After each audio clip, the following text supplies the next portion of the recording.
Glen is a proven pioneer in this space. He's led organic acquisition in major platforms like PayPal, Bumble, where he delivered a 9x ROI program while also successfully integrating AI into SEO operations. I can't imagine it would be more dramatic than the transition we've gone through. It's been a wild year of figuring out what should we be doing and where should we be going in. Today, we're unpacking the definitive playbook for the new era of organic growth, answer engine optimization, or AEO.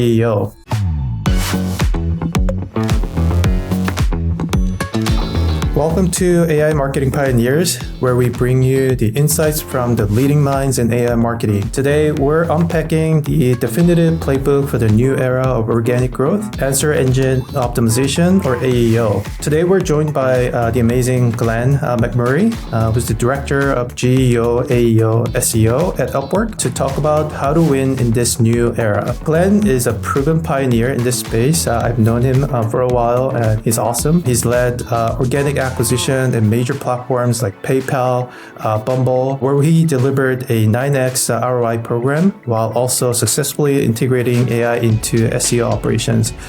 So I'm super excited to uncover a lot of the insights that he has to share about all things SEO and AEO.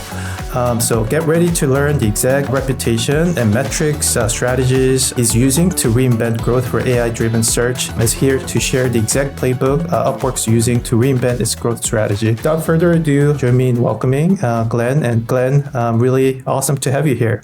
Yeah, wow, that was a great intro. Thanks. Very happy to be here. Thanks for inviting me on. You and I have been discussing a lot of the interesting developments in this space over the past year or so. But before we jump into the nitty-gritty details of the fun SEO and AEO stuff, let's maybe start with a little bit about yourself. Do you mind maybe just walking us through your journey within SEO and AEO space, and we can take it from there?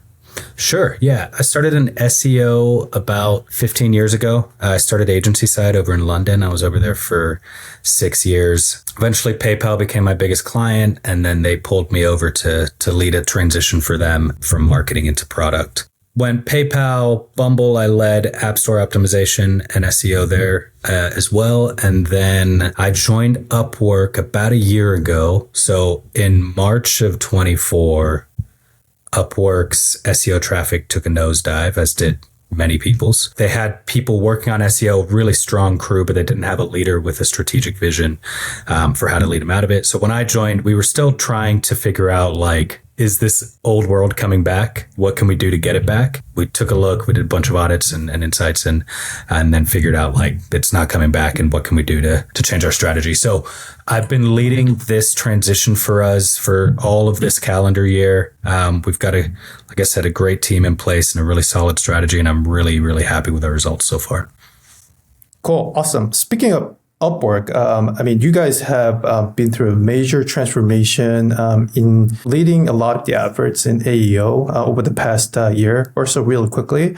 So I'd like to ask, how has AI actually changed your organic growth approach? And what does SEO to AEO transition look like at Upwork? I can't imagine it would be more dramatic than the transition we've gone through. It's been a wild year of figuring out what should we be doing and where should we be going. And a lot of the foundations of traditional SEO are still at the heart of what we do. There's still technical optimization of the website. There's still content production. There's still, how do we get others outside of our organization talking about us? But the way that we've gone about it and what we focus on has changed really dramatically and has expanded beyond kind of what I was doing 18 months ago. So we can go into more detail later, but we've integrated new things like external reputation management. And we now are very careful and strategic about the content that we're working on. Whereas before we were chasing individual keywords and keyword groups, now we are chasing visibility and exposure. And like I said, we can go into more detail on these later, but it's been a huge dramatic upheaval of what I do day to day, the types of teams that I lead, the people that I manage, our tactics and strategy.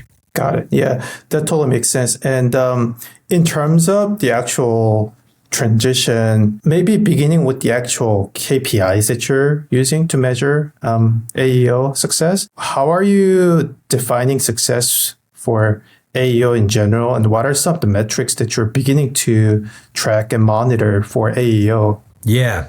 So we were tracking and monitoring all the traditional things before. We were tracking revenue has always been at the heart of it. It still is. But the input metrics that we can control a little bit better were things like traffic, rankings, impressions, things like that. Now our KPIs are more about visibility across multiple platforms and surfaces, citations and brand mentions. And we're kind of inventing a new one right now that I'm very excited about, which I can get into more detail if we want to go there. But we're inventing one right now that I'm calling an Omni-Search score. What we're finding is that the old days of SEO, our executive leadership team understood it to a degree. Like there were still some parts of it that were hard to understand, and you get into the nitty gritty and you lose people. But for the most part, they got what we were talking about. And that was because the metrics were easy to understand. Traffic is doing this, and then our conversion rate does this. And so this is what our bottom line looks like. Now we don't have traffic to talk about anymore. So we have to find new ways to communicate to leadership teams about what's important, what are we tracking, and why are we tracking that, even if it's not leading to traffic conversions the same way they were before. So this Omni-Search score is one of those things, and it's kind of it's a reflection of the way the industry's gone. So it's not just traffic and money coming from Google. Now it includes our visibility within TikTok and our mentions and discussions about us and the sentiment about us in Reddit. Our YouTube short presence, is that driving exposure the way we want it to? We're still hammering it out. I still haven't got it completely figured out, but I'm very excited about that one. So that's going to kind of bring in all of these different metrics from all these different platforms, and then we're going to weight them by platform importance and by metric importance. So is an impression on TikTok worth the same or less than a click from YouTube?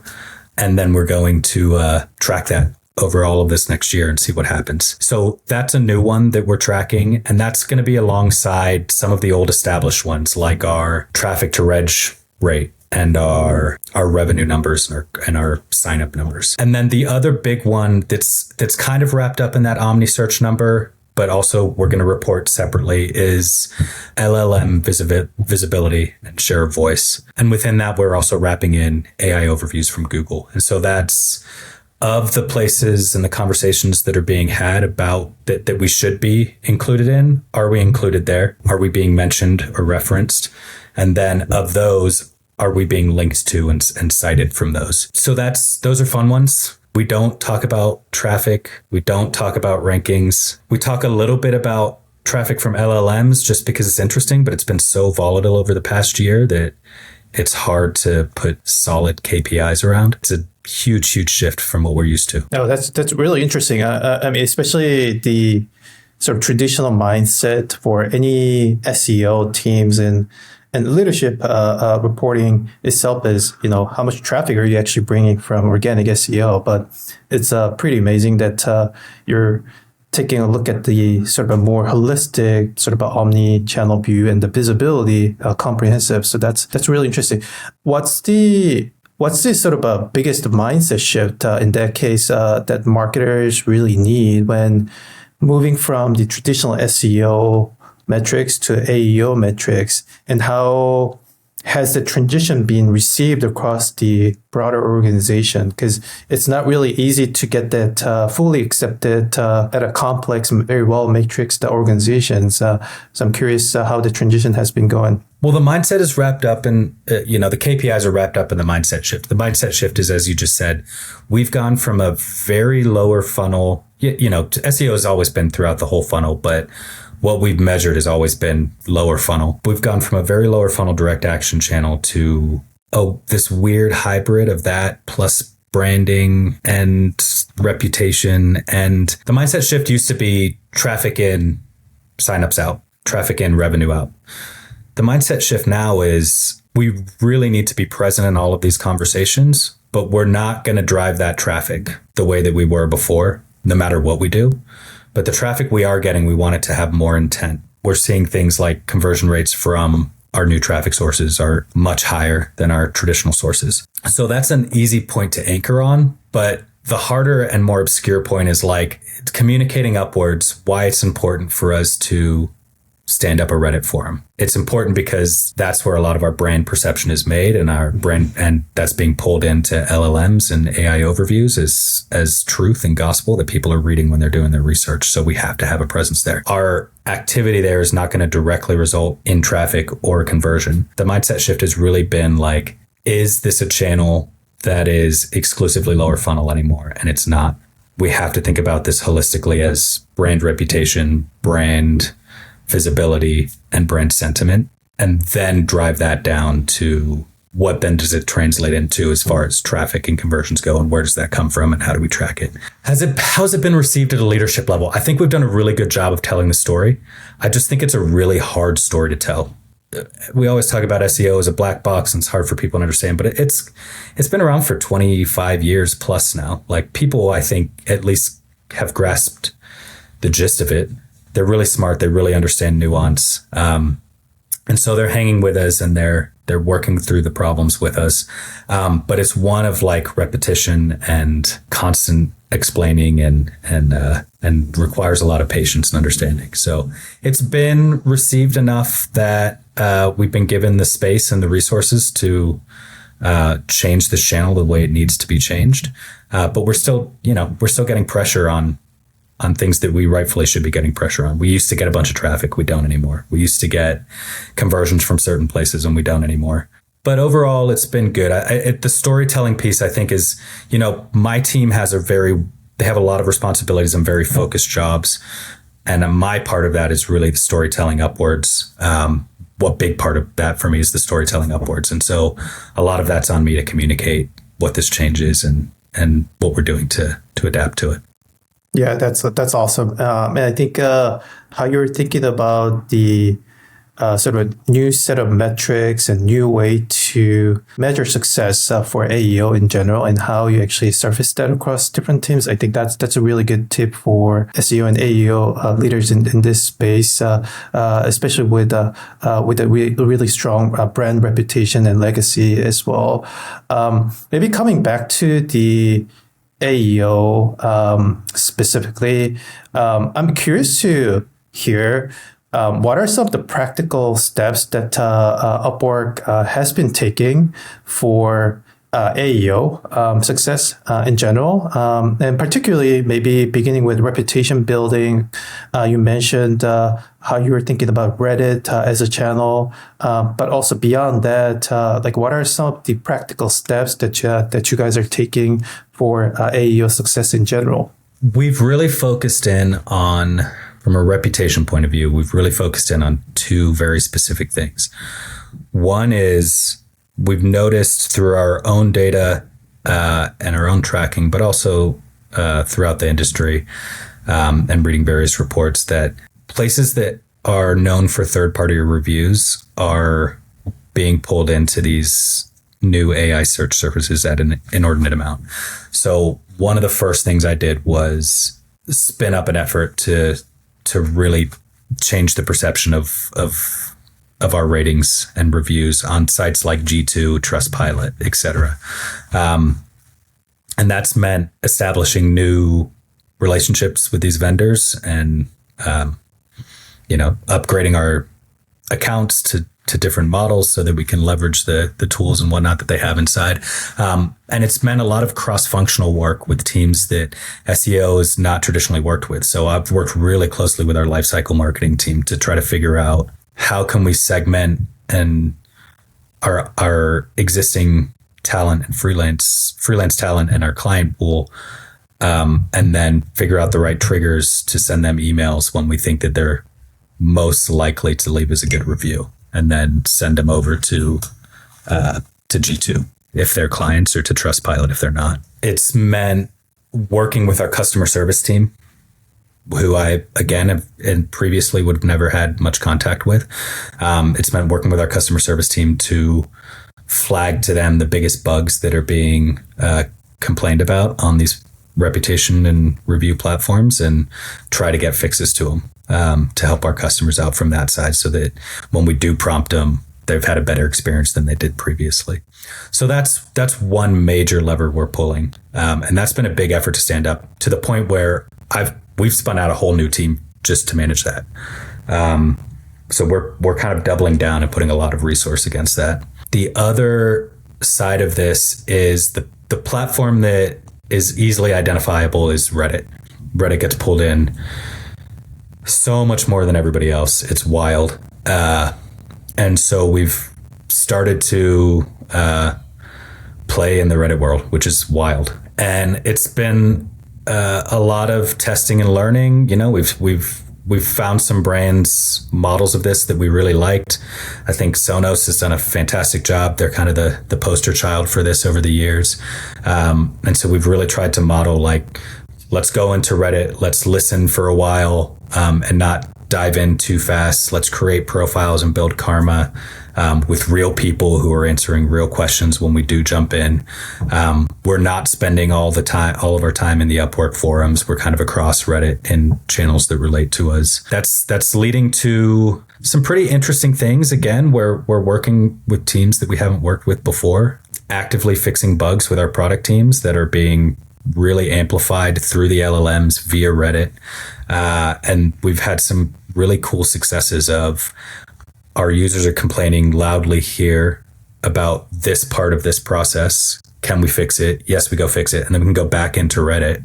And I think that Redditors especially really love being a part of something, even if they have a positive or negative perception to begin with. Like Redditors love, I'm on Reddit a lot, so I'm guilty of this as well, or not guilty. I'm the same.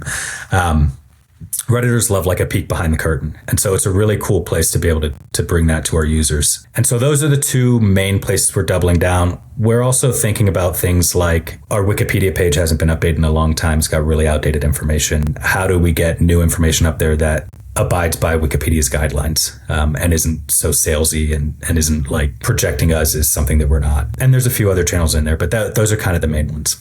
That's really interesting. I mean, we, of course, have been really working closely with your social team in helping to scale the actual Reddit listening efforts with our AI agents. But it's really amazing to see how you're leveraging the cross-functional efforts to drive the sort of a general reputation building efforts, which is really, really tough to do at a scale of your brand.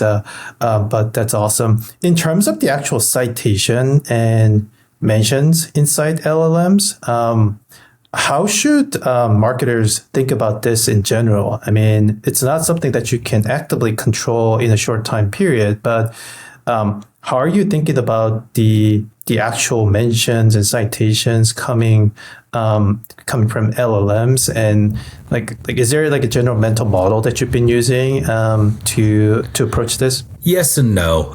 It started pretty slow with a lot of like finding the right tools that we can monitor the right places. And so we found some tools and some vendors who can help us understand what our visibility and citations even look like within the right prompts and the right sets of, categories and whatnot that we can track. So that took us a while to get to. Something that we've really leaned heavily in on is, you're right, it's not easy or quick to get a citation in there. And even it seems to be much more finicky than even Google. And Google, you could rank at position 1 at 2 o'clock and position 5 at 9 o'clock that night, and then position 2 the next day. And LLMs seem even more wishy-washy. Like we could be cited one day and we could be not mentioned 5 minutes later from a different user. And it's pretty tough to control. But one really big takeaway that we're doubling down on is first-party data seems to do really well, especially from a citation point. Upwork has a ton of data on the workforce. We have a ton of data on SMBs and freelancers, and we have an entire research institute team who is full of a bunch of PhDs that are pumping out great first-party data. And so we're really harnessing that and leveraging it to try to appear in these citations, which I think Google was always hungry for. The LLMs are much better at surfacing that. So that's one place where I feel like, yes, we can control the citations here more than we can with, say, like, sentiment is hard to change. Sentiment you change over time, and maybe Reddit thread that we don't like will get pulled into LLMs for the next 2 years until we can kind of flood it out of there.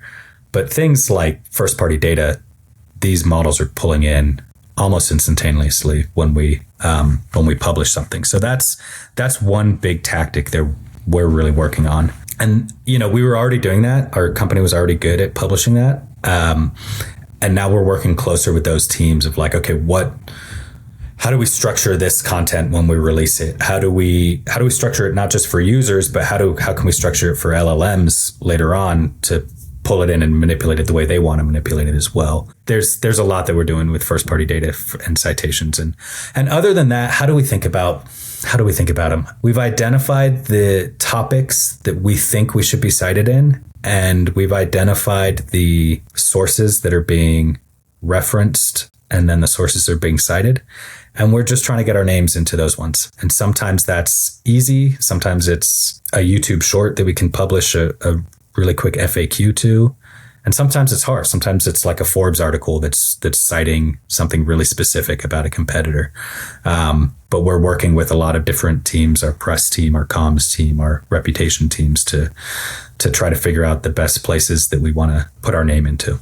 No, that's awesome. And I've been a big fan of the first party data that your research team has been sharing, like all the future of work insights and AI at work insights. The actual turnaround in the citation is such a short one compared to Google. That's really interesting. That said, would you say that's going to be one of the investment areas that other startups or smaller companies can replicate to improve their AI visibility in practice? Or, if so, what do you think would be maybe the best practical tips that you can leverage for these startups to improve AI visibility? Most companies can do it to some degree, and it's easier for some business models than others. So we're a marketplace, and by default, a marketplace just has tons and tons of data from both sides. But a startup SaaS company probably doesn't. But something that it does have is the ability to do pretty good qualitative research in a way that, it's hard to replicate at a big company. So really going deep and understanding your customers and pulling information out of them that way, and then publishing that it's not a low effort, but is a very low barrier to entry. Things like surveys and anything qualitative, I think startups and the like should be able to put some effort behind and get in mentioned relatively quickly. Not as easy when you don't have huge amounts of data like an established company like Upwork. Would you say that's going to be one of the top practical tips you would recommend for startups in terms of visibility if they were to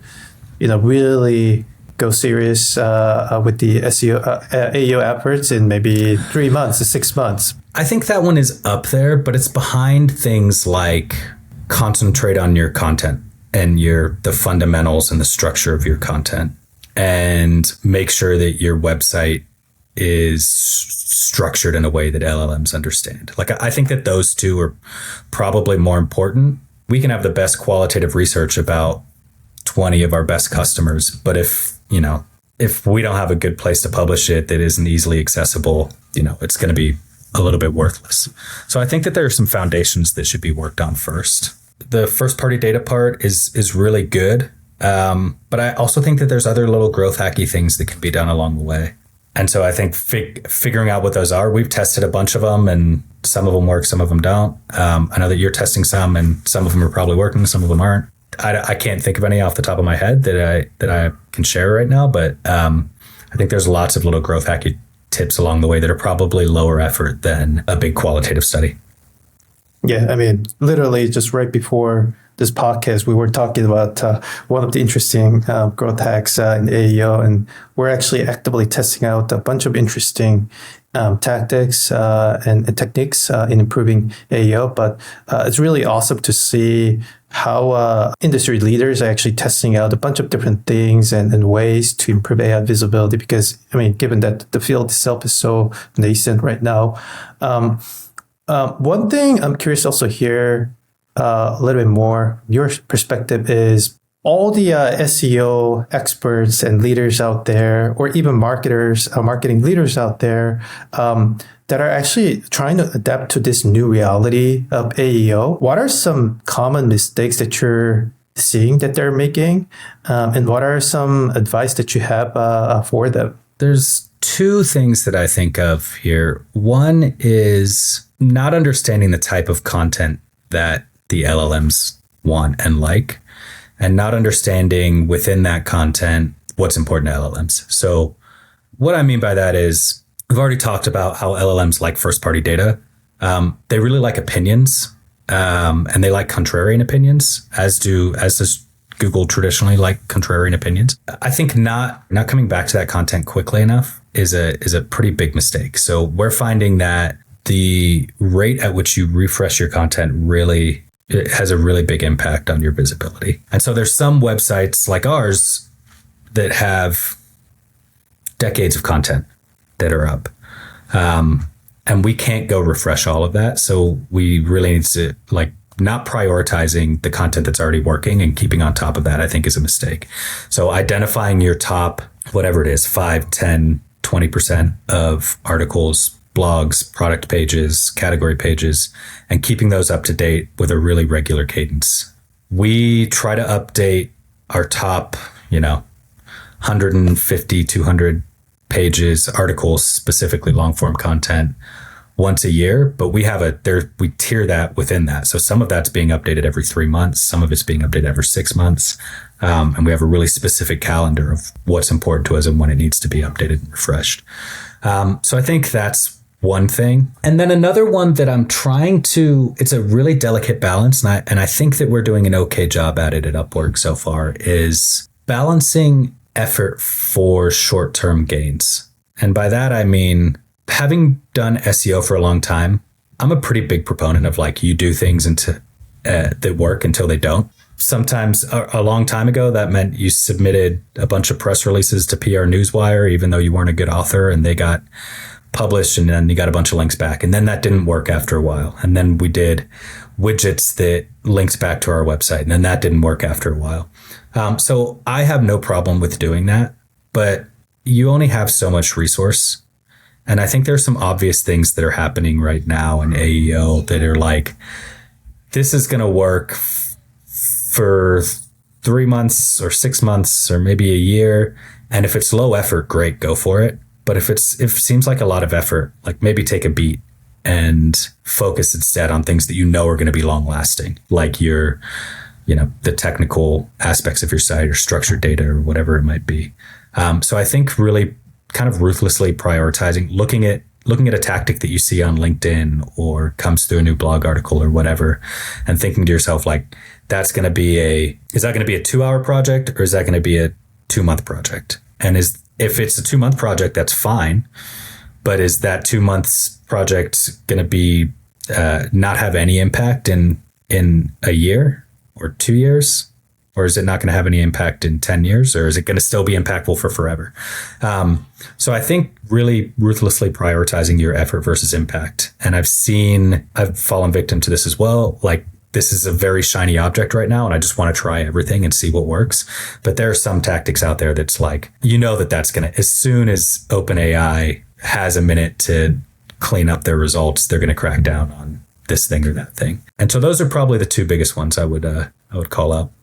No, that's super interesting, especially the sort of a balance between short-term results, which is always very tempting for leaders in this space. But yeah, that's a really good one.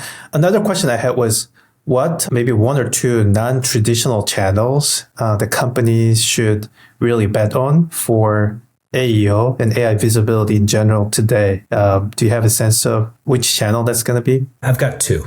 And I don't know how non-traditional either one of them are. So maybe this is a bad answer. But one is, I think that short form video channels, we're already seeing them appear more over the last few weeks. We're already seeing YouTube Shorts appear more. I think TikTok is going to be another one that's going to be continued to pull in more and more, especially on the TikTok side. It's like traditionally a very fun platform, but you can do a lot with it as a business. I'm betting on that one to some degree. We're putting effort there and trying to figure out ways that we can talk to SMBs and freelance talent within that platform and have it brought through to the LLMs and AI overviews. The other one is, this is really not non-traditional. This is actually going way back to old school SEO. We're really partnering with our PR teams to make sure that we're amplifying our traditional press as much as it can be. Ahrefs and a few others have had a lot of research out there that show the correlation between unlinked brand mentions and visibility within AI overviews and LLMs is one of the highest ranking factors. So we are making an effort there in a way that I did probably back in 2010 through 2013 and then kind of haven't for a long time. And now that's back really top of mind. Not non-traditional. In fact, it's probably the most traditional out there. But I do think that there's a lot there. There should be some extra thinking behind your relationship with traditional media. No, that's awesome. It's really awesome to hear PR as a non-traditional or sort of real traditional channel that's being brought back into focus. It's awesome. Next up, I have a couple of rapid-fire questions, which I thought would be really interesting to ask for your quick answers. The first one I have here is, what do you think the future of SEO will look like with AI in the next 5 years?